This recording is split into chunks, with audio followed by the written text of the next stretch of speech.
talk about drug dealing rumours when I was first admitted into hospital.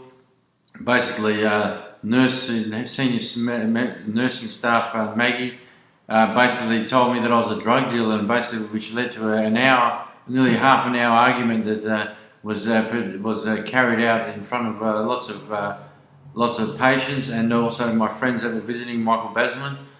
And basically Michael Basman read a statement which I've got, and basically he says it was disgusting how I was defamed, and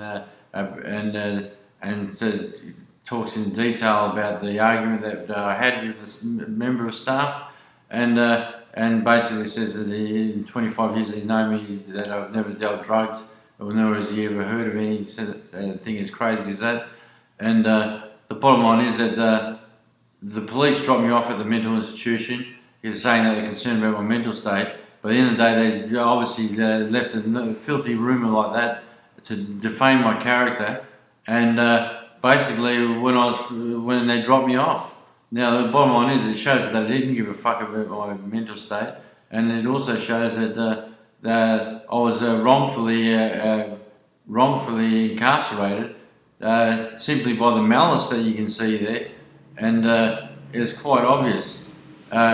When I was sat down and basically waiting for the doctor enters the room, and then his first leading questions were, Alex, when you buy speed, do you buy it in ounce form? Do you buy it in crystal form? Etc, etc. Now, Alex never said that Alex took drugs. Alex never said anything that he dealt drugs. And the bottom line is that the questioning that my doctor put out to me was absolutely disgusting.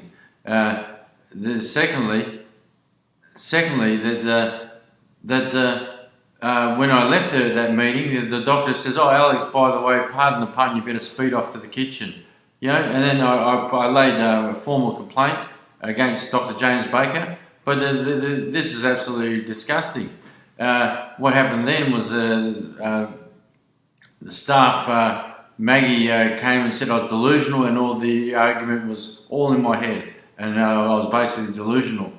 Now the bottom line is that, well, are my friends delusional that have written a statement saying that they witnessed the argument? A husband and wife, Michael and his wife, were both witnesses to it, and then are they delusional?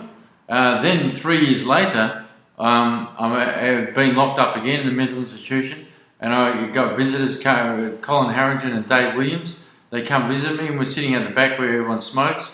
And the bottom line is that nursing staff then tells my two friends that basically when I first attended the hospital, my first admittance, which is what I've just what I've just been talking about, the drug rumours. He says that when I first was admitted, the rumour around amongst all the staff was that I was a drug dealer and I was dealing to all the bikie gangs in Western Australia. Now the bottom line is that Dave Williams and Colin Harrington have written a statement signed and stating these facts. And in the day, I'm not here to have my character defamed and be dragged through the mud and be institutionalised and locked up against my will and then forced to be drugged.